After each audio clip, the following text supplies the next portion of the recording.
Good morning, everyone. Today we're checking out a brand new video from Goji Center. Can the Ultima Imperatrix conquer Jurassic Park? Now, if you don't know what that is, it's their spin on the Ultimasaurus. And if you don't know what that is, check out the original video. It's actually kind of interesting. Now then, let's hop into it and see just what this creature can do. The Ultima Imperatrix. Yes. The animal genetically engineered and made for stardom. Powerful enough to bring down theropods and sauropods alike. Made for the arena and spectacle of millions. Will this animal cut it in the wild? Today on Goji Center, we are bringing to light our first genetically modified hybrid dinosaur and spotlighting her biology, traits, and abilities to see if this new hybrid has what it takes to grow up and survive in Isla Sorna. Or might the would-be Empress find her reign derailed the moment she hatched from an egg? It's time to find... Look at that thing! It's so cute! Oh, I'd give that little thing a hug and then be stabbed through the chest. Doubt. In a previous episode, we established that a dinosaur like the Ultima would be hypothetically brought to life during the beginning of the Jurassic Park era. At this point in time, the creation of any hybrid wouldn't have had the same kind of attunement and fine detail splicing the Indominus Rex had. Oh yeah, the genetic components of Ultima Imperatrix would have been a total of 6. Few, but enough to create a juggernaut whose whole reason for existing was as a park attraction, not an animal that is meant to thrive in the wild. In today's scenario, we'll unleash a new hatchling into the wild, shortly after the amalgam testing that took place after the events of the Lost World. The testing responsible for the creation of new creatures such as the Spinosaurus, Ankylosaurus, and the quilled raptors. Today, something intended to live in captivity hatched shortly after the laboratory was evacuated. Something that was probably never meant to survive out here in the wild, but will life find a way? Hybrid name Ultima Imperatrix, name meaning Ultimate Saurian Empress. At an infant stage, she would be 1.3 feet in height in quadrupedal stance, 2.2 feet at facultative bipedal stance. Length 4 feet, mass over 22 pounds, diet omnivore, chiefly herbivore. Genetic components, Tyrannosaurus rex providing the endocranium, mandible, and neck. Triceratops prorsus, providing cranium, upper back, shoulders, extra jaw musculature, and beak. Borealdopelta provides dorsal armor, osteoderms, lateral spines. Stegosaurus, osteoderm, subdermal armor on neck, thagomizer, pelvis.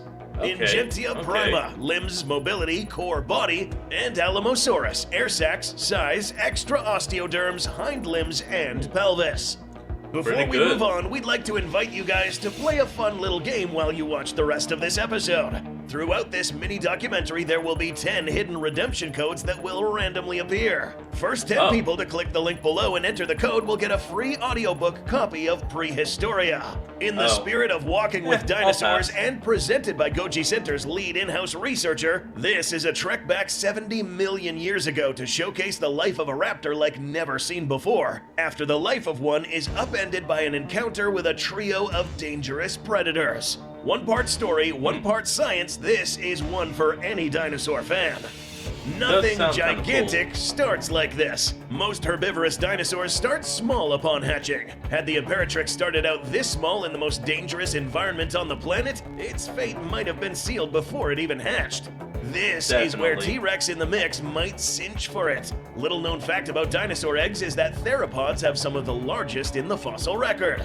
Not only the biggest egg belongs to a theropod, but tyrannosaur eggs are nearly double the size of herbivorous dinosaurs, similar in size to T-Rex as adults. This would give the hybrid a more developed form and larger body size upon hatching, hitting the ground and running at almost 2 feet long. Oh look, that was the false code. And 5 pounds, the Ultima would be big enough to defend itself from smaller threats in the undergrowth, like mammalian predators and compies. Oh yeah, Still, definitely there are bigger threats in the forest with... You gotta be careful with the compies, because those things are villainous little bastards. They once went after a baby. Millions of years worth of instinct teaching them how to kill young dinosaurs before they become adults. All on her own, the would-be Empress might be vulnerable to Dilos, Compipacks, and Raptors. Damn it, in an island crawling with vicious predators, this animal would find shelter close to one of the most dangerous herbivores to ever exist. How? If the Ultima manages to hear and locate a herd of nearby Triceratops, the Ultima could employ what is called Wasmanian mimicry. Mimicry is the act of imitating other animals or something else. Biological mimicry takes many forms, such as a fly pretending to be a wasp, or cheetah cubs resembling cantankerous honey badgers. Wasmanian mimicry is the kind where one pretends to be another to live amongst them. In this case, the hybrids... Oh, kind of like the, dang it, what's the name of that bug species that would lay an egg in the nest of another, and, the cuckoo, something like that? Budding horns and frill, useful for species identification, makes it look a lot like a young trike. And with Triceratops making up a decent amount of the hybrid's DNA, she could instinctively seek them out. Ceratopsian infants largely got their own food and moved about on their own, but were always protected by the adults. Aww. Baby Ultima will be just fine. If successful, Ultima now has a chance to grow up to be the most fierce combatant this island has ever seen.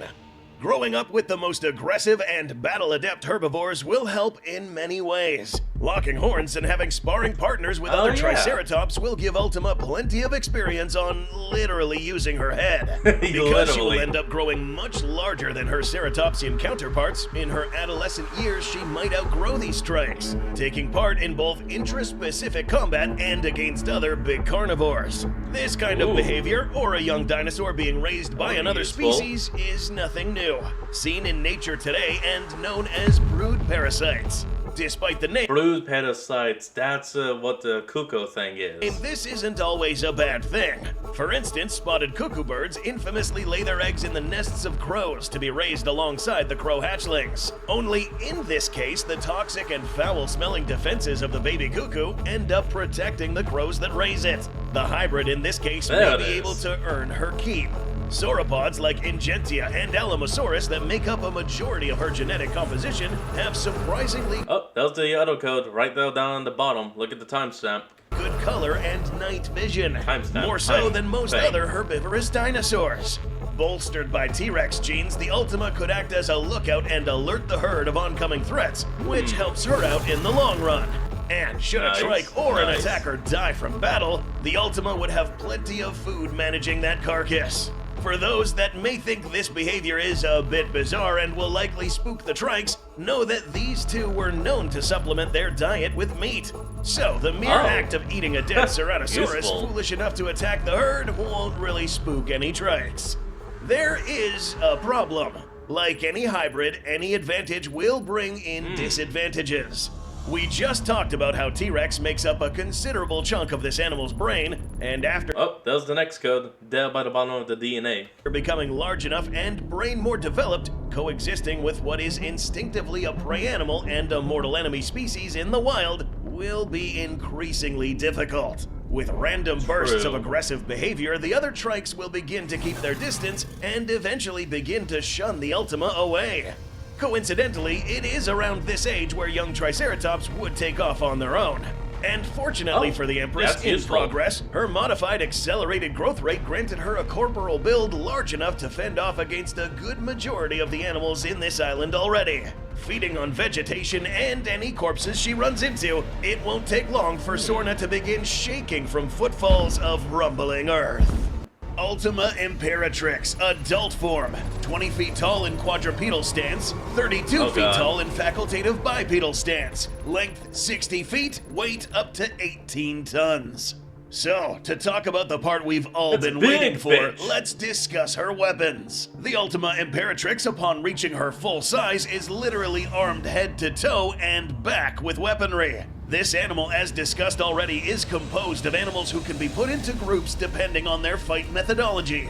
Both the Triceratops and T-Rex were used to using both their brow horns or lacrimal bones for blunt impacts, and both... Oh, that was the next code, over there by the percentage ball. With an outstanding bite, both Borealopelta and Stegosaurus may have used their tails for offense. Not to mention Ingentia prima and Alamosaurus being sauropods who may have used their tails and even their front limbs for intraspecies combat. Using these creatures with similar attack methodologies will cause less confusion and lessen split instincts during combat, like in the case of the Ultimasaurus, where the genetic contributors fought very differently. Starting yeah, at the business original. end of the now Empress, the head and neck alone of the Ultima would likely weigh nearly 2.6 tons. Just getting bashed or headbutt by this cranium is like getting a Ford F-150 truck of the same weight thrown at you. The jaw strength of the Tyrannosaurus would be augmented and bolstered by the enlarged jaw muscle attachment by the Oh, that was the next one. Under the lead. That was the next code underneath the description of the skull. Ceratops DNA. That's right, if you didn't one. know, Ceratopsians actually come packed with some really strong bite forces. The thrills on wow. Ceratopsians serve many different purposes, but one of the earliest was to allow the major jaw muscles, the adductor mandibulae externus, more room to attach higher up on the skull. These massive herbivores used these traits to pulverize anything they got between their jaws. Scaling up to the Impressive. size of the Ultima, the Empress could jump down with over 63,310 newtons of force. Assuming the Ultima is biting down with the middle portion of its jaw where the T-Rex-like teeth are, this could that's create bad. forces in excess of 20,050 psi. If you can believe it, this bite might even get worse. Because for those teeth to sink in, so does that beak. Ceratopsians were no strangers to leveraging their sharp beaks for combat. This special bone, I known bet. as a predentary, some of the hardest bone in its body and laminated with keratin, could take and deal a lot of force. Mounted on this skull, the beak wouldn't bite down as hard as you might think because it is pretty far away from the middle portion of the mouth where the hardest bite force would be. Despite this, we estimate that this beak could still produce 9,700 psi, carving these sharp edges of the That's about half of what the inner jaw can do. beak deep into the tissue, like the most lethal shears ever seen in the animal kingdom. The Ultima Show them. comes packing a pair of prongs over 2 meters long, and putting all its force behind these sharp points is going to be lethal. A stationary lunge or fencing maneuver with these horns could potentially produce well over 20,401 newtons of force. God. In a perfect stab, this could land a blow of over 7,400 psi. It gets even worse if Ultima was managing to get some speed behind her. While she wouldn't be breaking that's any just land death. speed records at only 9.5 miles per hour, being 18 tons turns her into a living freight train. Once up to full speed against a target too slow or incapacitated to get out of the way, her horns wind up striking with an imperial 29,000 psi. Oh. This wouldn't just punch a hole in something, but it would send shockwaves through the body that can rupture organs not even directly hit. Like getting shot with a sniper rifle. Doesn't really matter where the bullet hits, just what's connected to it. This hybrid monstrosity is equipped with much more, so strap in because we're only just getting started. Going from the Please. head to the arms, Imperatrix being a quadruped only increases the amount of muscle mass on those forelimbs. Sporting a robust shoulder blade and the same dense musculature early sauropods have for both walking and fighting with their arms, each of the Ultima's forelimbs weigh over 3.5 tons. Oh, good Factoring in lord. a Oh, that was the next code. reasonable swing speed, and a smack from the Ultima would be like getting clobbered by the biggest bear in history times 20. Forces could range from 450 to as high as 867,000 newtons. That was the next one. That's to be number This would 7. be spread out across the impact site, comparable to a 50-mile-an-hour pickup truck crash. If this talon on the thumb, almost 4 feet long thanks to the Ingentia DNA, makes contact, those numbers and the rending injuries that followed could be catastrophically worse. Any I'm unlucky pretty sure at that point you could just straight up rip out the throat of any theropod. victim that gets in range would be Look at that! smacked, grabbed, shoved to the ground, gouged, and crushed. We'll continue down to the body of the Ultima. The armory itself on this animal is an asset all on its own. Ankylosaurus might be the most famous armored dinosaur, but its smaller True. relatives like Borealopelta put it to shame. Called a notosaur, these were cousins of the Ankylosaurus that sported drastically thicker armor, upwards of 6 Thick? inches Oh, thick damn. in this comparatively tiny dinosaur.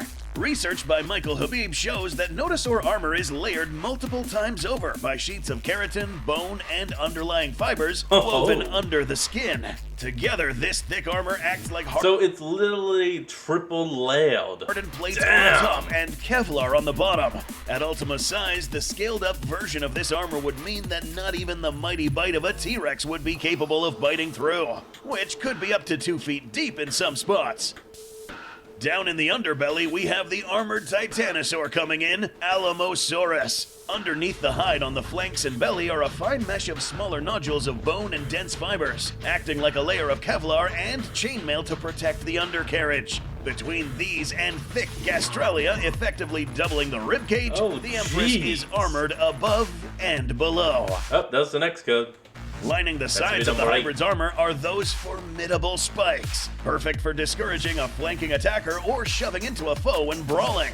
With some of the longest being over a meter long, these bladed spikes can potentially trap and scissor anything that gets caught between them when the spikes slide past each other. This is especially true on the tail, sporting a battery of spines that are much more effective at a larger size than other options like a tail club. The added height and longer tail thanks to the Alamosaurus additive means that this quasi-thagomizer has a reach of over 8 meters with spikes over 1.5 meters long.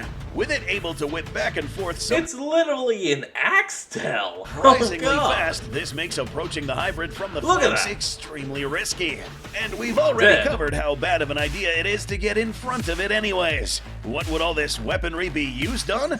Much of Site B is not going to be happy about that answer, both carnivore and herbivore alike.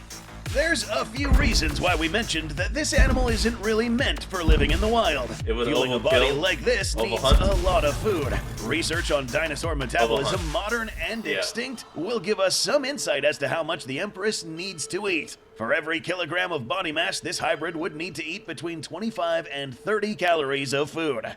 And with a mass of over 18,000 kilos, that translates to somewhere between 450,000 and 576,000 calories of food daily.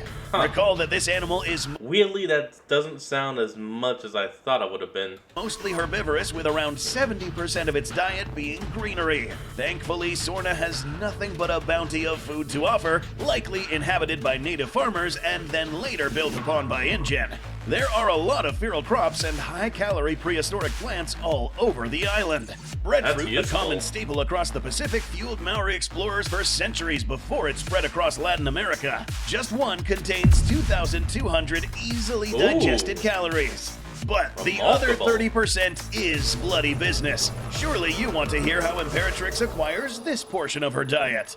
The Ultima Imperatrix would be what is called a hyper-carnivore. These are predators that certainly eat their fill of bloody meals. A modern example that might be a good comparison is the iconic grizzly bear. Really With a combination of ambush tactics and sheer stubbornness, the Ultima could still hunt a large number of the big dinosaurs on the island, crunching slower-moving stegosaurus necks and skulls between its jaws, or crushing an ankylosaur. Yeah, I'm pretty sure it would just be able to bite straight through the damn neck. With stomps and swipes would provide it a meal for days.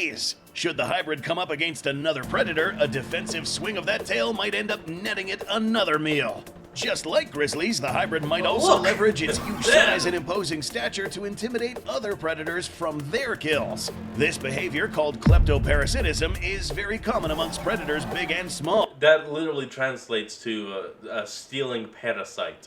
Just like grizzlies, a good chunk of the Ultima's meaty calories might come from bullying other carnivores off their kills. This no doubt will draw conflicts with the other two apex predators of the island. Any T-Rex she encounters might make a very fatal mistake of attacking what they might see as a rival predator, or possible prey if they key into the Triceratops' horns. If the buck and doe know better, they will avoid picking a fight, lest one of them gets widowed. This walking pile of aggro, however, the Spinosaurus is not only an apex predator in his own right, but one that goes out of his way to kill other apex predators. Eric Kirby's observations and a rumored cut Sorna sequence from Camp Cretaceous makes it very clear that this is one dinosaur who goes looking for a fight. This is one fight where the Spinosaurus is just a straight jackass. Spino's typical key advantage, weight, is reversed. Ultima is too armored for the sailback's claws and teeth to do much damage. Even a late adolescent Ultima would be able to have a decent chance against an aggressive Spinosaurus. Given her weight and a heavily armored body would make it a risky move to get anywhere near an intelligent animal with many weapons at her disposal. Yeah, you can see why this might not end up too well for the Spino. If it shows the sense it did when confronted by fire or a triumphant T-Rex duo, it too will run after failing to kill the Ultima. This leaves the Imperatrix with a run of the island in places that suit her. And any predators who survive an encounter with her will soon learn to avoid and give up kills if the giant Gestalt monster arrives. The Ultima would be the apex predator and an apex scavenger. But only for its lifespan, as long as it is incapable of breeding. Staking out near popular game trails like the one we saw in The Lost World would make this even easier. And it is here she would also find a beast fit for the Empress. These same game trails and riverways are frequented by the island's Brachiosaurus and Mamenchisaurus herds. Upwards of 30 to 60 tons apiece. In real life, these were formidable animals. Their InGen counterparts, however, have let's say a less impressive track record against theropods. Ramming those huge horns into the flank of a big target, bursting vitals, and rupturing blood vessels with the shockwaves, this would be more than enough to make quick work of giants multiple times her size. Look at that. Now, note that this animal wouldn't crash the entire ecosystem by recklessly killing, but it would be a dominant presence anywhere it went. This animal of sheer size, whose purpose is to be an entertainment combat animal, may have been able to settle into this ecosystem quite easily. Her reign, however, might find itself challenged in a scenario where another hybrid devastated Isla Nublar. Another hybrid who, by accident or searching for new domains, arrived on the shores of Site B. I guess that tells us what the next video is gonna be. You know, Ultima Imperatrix versus Indominus Rex. And I'm not sure if it's going to be the original or the 2.0. But either way, everyone, that's going to be the end of today's video, and I hope you all enjoyed this. Remember to like, comment, and subscribe for more. The link to the original will be in the description below, and I'll see all of y'all next time when we flick back on. Until then, this is Fox, signing out. Peace.